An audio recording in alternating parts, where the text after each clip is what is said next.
Hello friends, welcome to my YouTube channel Sujit Kumar Stambh classes को। आज फिर से हम नेक्स्ट वीडियो लेकर के आ गए। आप जानते हैं मित्रों कि प्रतिदिन टेंथ क्लास का क्लास करवाई जाती है रात के 9 बजे। तो रात की जुड़ना न भूलें। केवल मंडे को छुट्टी रहता है, मतलब सोमवार की छुट्टी रहता है, बाकी प्रतिदिन क्लास चलती है। तो आप क्लास में ज़रूर आ जाए आप ध्यानपूर्वक। आज जो क्लास स्टार्ट होने वाली है, ज्योग्राफी क्लास स्टार्ट होने वाली है। ठीक है, किसका क्लास स्टार्ट होने वाली है? ज्योग्राफी का। तो अब क्लास में आइए। हमने जो इकोनॉमिक्स की क्लास है, मतलब लगभग 6 क्लास हमने इकोनॉमिक्स का करवाया। ठीक है ना, चैप्टर 1 का। ठीक है, चैप्टर 1 का 6 क्लास है ना। इतनी बार आप प्रैक्टिस कर लेंगे कि आपके दिमाग में फिक्स हो जाएगी, इसलिए क्लास को अपना छोड़ें। ठीक है, तो आज हम पहला चैप्टर स्टार्ट करते हैं। ठीक है, आप देखिए, आप पढ़ाई लिखाई कर रहे हैं तो आप सबसे पहले सुबह उठिए तो एक टारगेट फिक्स कीजिए और उस टारगेट को अचीव करने में पूरा दिन लगा दीजिए। ठीक है, आपको धीरे धीरे आपकी सुधार देखने को मिल सकता है। तो देखिए मित्रों, जो पहला चैप्टर है वह है संसाधन। ठीक है ना, संसाधन है। और संसाधन से जो पढ़ना है, देखिए यही पहला चैप्टर है ना। 5 चैप्टर और है, क ख ग घ अंग, इस टाइप से करके 5 चैप्टर है इसमें। ठीक है, जिसमें पहला चैप्टर है, केवल नाम इसका क्या है? संसाधन। जैसे भारत लिखल होगा और फिर संसाधन है उपयोग। ठीक है, जिसके यूनिट 1 में कितने हैं?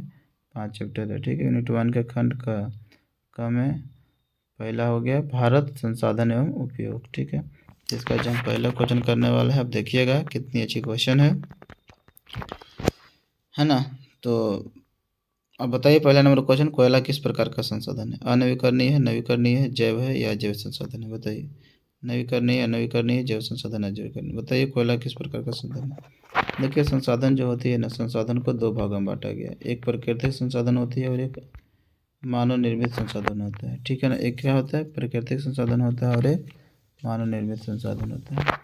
तो मानव निर्मित संसाधन जो होती है वो तो मानव के द्वारा निर्माण किया हुआ रहेगा। अब जो भी डिवाइड होगा वो प्राकृतिक संसाधन में होगा, चाहे प्राकृतिक संसाधन में नवीकरणीय संसाधन हो, चाहे अनवीकरणीय संसाधन हो, चाहे प्राकृतिक वनस्पति हो, चाहे वन्य जीव हो, चाहे स्वामित्व के आधार पर संसाधन जो भागी बांटी गई है, तो वो सब जो है ना आपको प्राकृतिक संसाधन जो डिवाइड किए गए हैं, जिसमें व्यक्तिगत संसाधन हो, चाहे सामुदायिक हो, राष्ट्रीय हो, चाहे अंतर्राष्ट्रीय हो, जैव हो, अजैव हो, नवीकरणीय हो, अनवीकरणीय हो, ये सब संसाधन बांटी गई। ठीक है ना, उत्पत्ति के आधार पर संसाधन को 2 भागों में बांटा गया है, एक जैव संसाधन और एक अजैव संसाधन। उपयुक्तता के आधार पर संसाधन 2 तरह के बांटी गई, एक नवीकरणीय संसाधन और एक अनवीकरणीय संसाधन। ठीक है ना, स्वामित्व के आधार पर संसाधन 4 तरह के बांटा गया है, एक व्यक्तिगत संसाधन, एक सामुदायिक संसाधन, एक राष्ट्रीय संसाधन और एक अंतर्राष्ट्रीय संसाधन। 4 भागों में बांटी गई है। और विकास की स्थिति के आधार पर संसाधन को 4 भागों में बांटा गया है, संभाव्य संसाधन, विकसित संसाधन, भंडार संसाधन और सीमित संचित संसाधन। ठीक है, तो इस तरीके से संसाधनों का डिवाइड किया गया है। तो पहला जो है ना वो कोयला किस प्रकार का संसाधन है, तो मैं बता दूं कि जो नवीकरणीय संसाधन होती ना है, जिसकी पुनःपूर्ति बार बार होती रहती है। ठीक है ना, कभी समाप्त होने वाले संसाधन नहीं है, जैसे कि सूर्य का प्रकाश हो गया। ठीक है ना, जैसे कि जल हो गया, जैसे कि पवन ऊर्जा हो गया, है ना। ये सब क्या नवीकरणीय संसाधन है। भूमि हो गया, मृदा नवीकरणीय। कोयला किस प्रकार का संसाधन है? ठीक है ना, तो नवीकरणीय तो है नहीं, एक बार समाप्त करने के बाद फिर पुनःपूर्ति नहीं होती है, यानी क्या है? अनवीकरणीय। जिसकी पुनःपूर्ति बार बार नहीं होती है उसको अनवीकरणीय संसाधन कहते हैं, जिसके पुनःपूर्ति बार बार होती रहती है उसको नवीकरणीय कहते हैं। जैव संसाधन जितने भी सजीव है ना वो जैव होता है, और जितने निर्जीव हो उसको अजैव कहते हैं। तो पहला का सही उत्तर क्या हो जाएगा? अनवीकरणीय संसाधन। दूसरा नंबर क्वेश्चन का जवाब दीजिए, सौर ऊर्जा निम्नलिखित में से कौन सा संसाधन है? ठीक है ना, जिस किताब से मैंने इस पिक्चर को कैप्चर किया है वो किताब में टिक मारा हुआ था। ठीक है, आप बताइए सही क्या है? सौर ऊर्जा निम्नलिखित में से कौन सा संसाधन है? मानवकृत है, जैव है, चक्रीय है, पुनःपूर्ति योग्य है। आप अपने से उत्तर दीजिएगा, टिक मारा हुआ दीजिएगा, कोई फायदा नहीं। सौर ऊर्जा निम्नलिखित में से कौन सा संसाधन है? अभी हमने तुरंत बताया मित्रों, नवीकरणीय ऊर्जा स्रोत है सौर ऊर्जा। ठीक है ना, तो नवीकरणीय ऑप्शन में नहीं है। तो नवीकरणीय का एक और नाम होता है कि पुनः पूर्ति योग्य होता है, क्योंकि बार बार पुनः पुनः पुनः मतलब बार बार द्वारा आपूर्ति होते रहता है, तो उसको हम तो नवीकरणीय कहेंगे ही। तो बी ऑप्शन हो जाएगा, ए ऑप्शन गलत है भाई जी। ठीक है ना, तो पुनः पूर्ति बार बार इसकी होती रहती है। मानव के द्वारा सौर ऊर्जा थोड़े बनाई जाती है। इस 70 रेखा से कितने किलोमीटर क्षेत्र सीमा अपवर्जक आर्थिक क्षेत्र कहलाते हैं? आपके सामने जो ऑप्शन दिया गया है देख लीजिए। 100 नॉटिकल मील, 200 नॉटिकल मील, 150 नॉटिकल मील या फिर 250 नॉटिकल मील। तो बताइएगा मित्रों कौन सा सही उत्तर हो जाएगा। तट रेखा से कितने किलोमीटर है क्षेत्र सीमा पर्वत आर्थिक क्षेत्र कहलाता है, जल्दी से बताइएगा। ठीक है, जल्दी से इसका उत्तर दीजिए मित्रों, जल्दी से इसका उत्तर दीजिए। तो क्या हो जाएगा इसका सही जवाब मित्रों, 200 नॉटिकल मील हो जाएगा। ठीक है ना। तट रेखा से कितने किलोमीटर क्षेत्र जो है ना सीमा अपवर्जक आर्थिक क्षेत्र कहलाता है। ठीक है ना, अपवर्जक क्या है, आर्थिक क्षेत्र कहलाता है। ठीक है ना। तो 200 नॉटिकल मील होता है। ठीक है, और जो 12 नॉटिकल मील होता है मतलब कि 19.2 किलोमीटर होता है ना। ये जो है ना राष्ट्रीय संसाधन के अंतर्गत आता है, जहाँ पे क्या करते हैं लोग, मतलब राष्ट्रीय संपत्ति है, राष्ट्र की संपत्ति के अंतर्गत आता है। ठीक है ना। बाकी इसके बाद का जो भी क्षेत्र ये सब चीज़ होता है, मछली मारा जाता है, ये सब चीज़ क्षेत्र, मतलब 200 नॉटिकल मील तक लाना जो क्षेत्र होता है, 200 नॉटिकल मील से जैसे ही आगे बढ़ेंगे तो वो अंतर्राष्ट्रीय सीमा हो जाता है, समझे ना। उसके बाद जो है किसी दूसरा मतलब किसी का अधिकार नहीं होता, अगर उसको सट ले अगर कोई दूसरा देश होगा तो फिर वो अपना 200 नॉटिकल मील देख लेगा। बाकी जो होता है ना बिल्कुल खाला खुला जगह होता है। ठीक है, उस पर किसी का अधिकार नहीं होती। तो राष्ट्रीय संसाधन जो होती है ना वो मैक्सिमम 200 तक जा सकती है। ठीक है ना, 200 के पार नहीं हो सकती है। ऐसा राष्ट्रीय संसाधन के अंतर्गत -9.2 किलोमीटर रखा गया है। ठीक है, जिसको 12 नॉटिकल मील कहा जाता है। तो तीसरा का जो हो जाएगा ना बी ऑप्शन बिल्कुल सही जवाब हो जाएगा। ठीक है, अपवर्जक आर्थिक इसको क्षेत्र कहा जाता है। ठीक है ना। डाकुओं की अर्थव्यवस्था का संबंध किससे है, जल्दी से बताइएगा। संसाधन ग्रहण से, संसाधन के नियोजित दोहन से, या संसाधन का नियोजित दोहन से, इनमें से कोई नहीं, बताइए जल्दी से जवाब दीजिए। डाकुओं की अर्थव्यवस्था का संबंध किससे है, देखो संसाधन को अनियोजित विदोहन से संबंधित है, बी ऑप्शन हो जाएगा। अब डाकू कर ही क्या सकता है, विशेष दोहन कर सकता है, वह नियोजित को बिना प्लानिंग के धर के धुन देता है, तो बी ऑप्शन। 5वां क्वेश्चन, समुद्री क्षेत्र में राजनीतिक सीमा के कितने किलोमीटर क्षेत्र तक राष्ट्रीय संपदा निहित है। इस क्वेश्चन को कराने के बाद मैं आपको करवाऊंगा कि जो ऑब्जेक्टिव क्वेश्चन बिहार बोर्ड में क्वेश्चन पूछा गया है वैसे क्वेश्चन लेकर आऊँगा। समुद्री क्षेत्र में राजनीतिक सीमा के कितने किलोमीटर क्षेत्र का तक राष्ट्रीय संपदा नहीं थी, तो मैंने अभी बताया 19.2 किलोमीटर। तो आप याद रखिएगा, यह 12 नॉटिकल मील रहेगा, 12 NM रहेगा या फिर 19.2 किलोमीटर। ठीक, चलिए आगे है जो ये हो गया। अब उसके बाद जो लेकर आ रहा हूँ जो बिहार बोर्ड में क्वेश्चन कब कब आया है पहला चैप्टर से, देखिए। तो पहला चैप्टर से जो क्वेश्चन आया है 2021 के एनुअल एग्जाम में क्वेश्चन पूछा गया है कि प्राकृतिक संसाधनों के संरक्षण के लिए 1968 ईस्वी में कौन सा कन्वेंशन हुआ था, बताइए। प्राकृतिक संसाधनों के संरक्षण के लिए 1968 ईस्वी में कौन सा कन्वेंशन हुआ, जल्दी से आंसर टाइप कीजिए। प्राकृतिक संसाधनों के संरक्षण के लिए 1968 में कौन सा कन्वेंशन हुआ। ए ऑप्शन में है अफ्रीकी कन्वेंशन, बी ऑप्शन में है वेटलैंड्स कन्वेंशन, सी ऑप्शन है विश्व आपदा कन्वेंशन, इनमें से कोई नहीं। देखो प्राकृतिक संसाधनों को संरक्षण करने के लिए ना समय समय पर सम्मेलन होते रहते, कन्वेंशन होती है। प्राकृतिक संसाधनों के संरक्षण करने के लिए 1968 में अफ्रीकी कन्वेंशन हुआ था, तो पहला के ऑप्शन बिल्कुल सही जवाब है। दूसरा नंबर क्वेश्चन का उत्तर दीजिए कि द्वितीय पृथ्वी सम्मेलन कहाँ हुआ था। द्वितीय पृथ्वी सम्मेलन बताइए, आपके सामने ऑप्शन है। द्वितीय पृथ्वी सम्मेलन कहाँ हुआ था, न्यूयॉर्क, पेरिस, मॉस्को, इनमें से कोई नहीं। ठीक है, द्वितीय पृथ्वी सम्मेलन कहाँ हुआ था, न्यूयॉर्क में, पेरिस में, मॉस्को में, इनमें से कोई नहीं। जल्दी से जवाब दीजिए।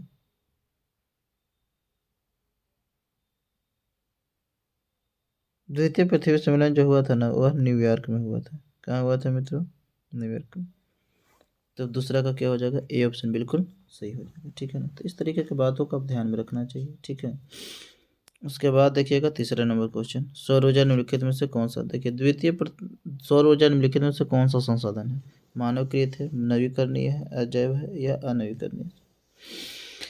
तो जो द्वितीय पृथ्वी सम्मेलन न्यूयॉर्क में हुआ था, वो न्यूयॉर्क कहाँ पड़ता है मित्रों, बता सकते हैं क्या, जानते हो 23 से 27 जून 1997 में हुआ था द्वितीय पृथ्वी सम्मेलन। ठीक है ना, द्वितीय पृथ्वी सम्मेलन कब हुआ था, 23 से 27 जून में हुआ था। ठीक है ना। और जो प्रथम पृथ्वी सम्मेलन हुआ था वो 3 से 14 जून 1992 को हुआ था, ठीक है ना, रियो डी जेनेरो में हुआ था। प्रथम पृथ्वी सम्मेलन 3 से 14 जून के हुआ था 1992 में। कहाँ हुआ था? रियो डी जेनेरो में हुआ था, जिसमें 178 प्रतिनिधियों ने भाग लिए थे।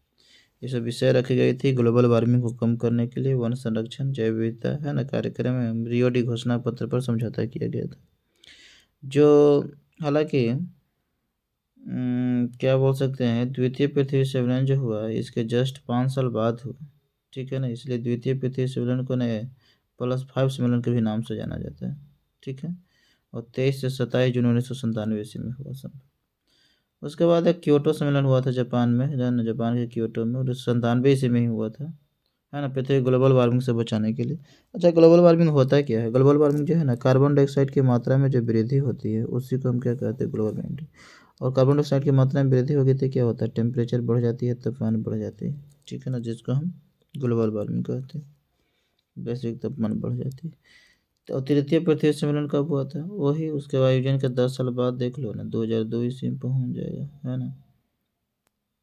तो 10 वर्ष बाद, तो मतलब 26 से ना 4, जैसे 26 अगस्त से लेकर के 4 सितंबर तक हुआ था। 26 अगस्त से लेकर के 4 सितंबर 2002 ईस्वी में तृतीय पृथ्वी सम्मेलन जोहान्सबर्ग में आयोजित किया गया था। कहाँ किया गया था? जोहान्सबर्ग में। तीसरा का उत्तर दीजिए फिलहाल। सौर ऊर्जा निम्नलिखित में से कौन सा संसाधन है? तो यह क्या है? नवीकरणीय है। तो नवीकरणीय रहेगा चाहे पुनः पूर्ति योग्य रहेगा, जैसा होगा अपने हिसाब से देख लीजिएगा।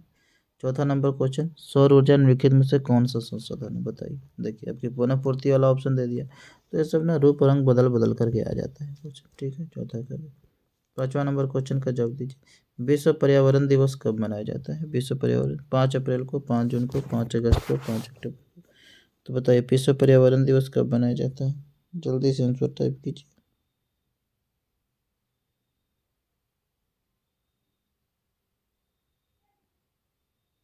तो विश्व पर्यावरण दिवस मनाया जाता है वो क्या मनाया जाता है? 5 जून को मनाया जाता है।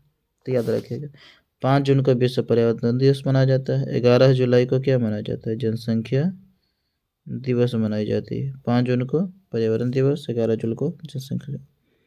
और ये जो 28 फरवरी अभी बीती, उसमें ना विज्ञान दिवस मनाई जाती है, ठीक है ना। तो ध्यान दीजिएगा इन चीज़ों पर। महिला दिवस जो है ना 8 मार्च को मनाया जाता है, तो ये भी एकदम इम्पोर्टेंट से याद रखिएगा। एक और याद रखिएगा, 10 दिसंबर को मनाया जाता है मानव अधिकार दिवस। आपके एग्जाम के लिए इम्पोर्टेंट है सब चीज़ें। एक और याद रखिएगा, 24 अक्टूबर को मनाया जाता है संयुक्त राष्ट्र दिवस। 24 अक्टूबर संयुक्त राष्ट्र, है ना, ध्यान रखिए। छठा नंबर क्वेश्चन, प्रथम पृथ्वी सम्मेलन कहाँ आयोजित हुआ? बताइए प्रथम पृथ्वी सम्मेलन कहाँ आयोजित हुआ? तो आपको तो बताएं ही कि प्रथम पृथ्वी सम्मेलन 3 से 14 जून 1992 ईस्वी में चला और रियो डी जेनेरो में क्या हुआ? आयोजित हुआ। तो छठा का ए ऑप्शन बिल्कुल सही जवाब।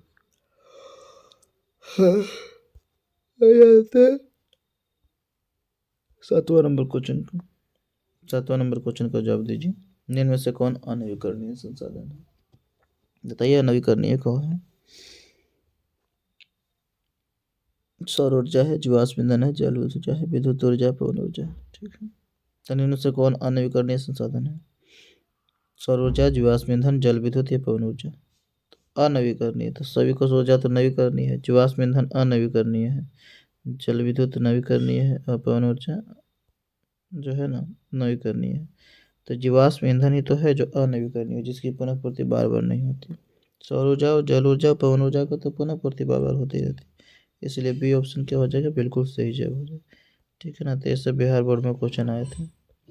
इस तरह से अब सब्जेक्टिव आ गया है, बिहार बोर्ड की जो क्वेश्चन है से वो भी खत्म हो गया और किताब में जो क्वेश्चन दिया हुआ था वो भी हो गया, ठीक है ना। तो आज जो वीडियो ना थोड़ा छोटा होगा, लेकिन कल थोड़ा सा बड़ा हो जाएगा, ठीक है।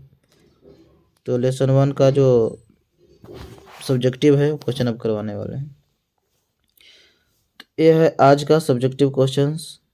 संसाधनों को परिभाषित कीजिए। देखिए संसाधनों को मैंने 3 परिभाषा दिया है, इनमें से आपको जो याद होगा आप याद कर लीजिएगा, ठीक है। ध्यान दीजिए, संसाधनों को परिभाषित कीजिए, ठीक है। संसाधनों को परिभाषित, संसाधन की क्या परिभाषा है कि पर्यावरण में उपलब्ध वे सभी वस्तुएं जो हमारी आवश्यकताओं को पूरा करती है, वो संसाधन कहलाते हैं। देखिए संसाधन हम उसी को कहेंगे ना जो हमारी आवश्यकताओं की पूर्ति करती है, मैंने मनुष्य की आवश्यकताओं की, मनुष्य की आवश्यकताओं की अगर पूर्ति करेगा वो कोई भी वस्तु, वही संसाधन हो सकता है। अगर मनुष्य की आवश्यकता की पूर्ति नहीं करता है तो संसाधन नहीं है। ठीक है, जैसे कि जल, मृदा, वन, कुर्सी, गाड़ी, कपड़ा, आवास है ना, दुनिया का प्रत्येक पदार्थ संसाधन होता है बाबू, लेकिन मनुष्य की आवश्यकताओं की पूर्ति करना चाहिए तभी वो संसाधन है। मानव की आवश्यकताओं की पूर्ति करने वाले सभी जीव जंतु वस्तुएं संसाधन कहलाते हैं, ये भी सही ठीक है। मानव की आवश्यकताओं की पूर्ति करने वाले सभी जीव जंतु वस्तुएं संसाधन, ये भी एक परिभाषा सही है।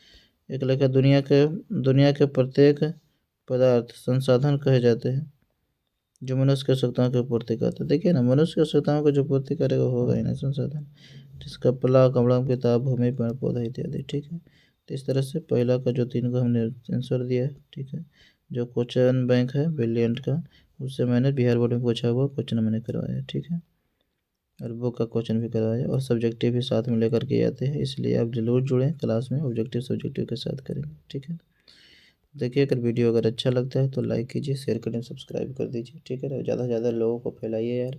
ठीक है ना, आपके लिए जब मुफ्त में आपको अगर पढ़ा लिखा रहे हैं तो बिल्कुल चैप्टर वाइज है ना, जैसे पेड बैच में पढ़ाई जाती है उस प्रकार से, तो आपको तो बनता है इतना शेयर करना गुरु दक्षिणा के रूप में। ठीक है, तो thank you for watching video. आज का क्लास यहीं अंत रहेगा, उसके बाद फिर कल मिलिए रात के 9 बजे। ठीक है।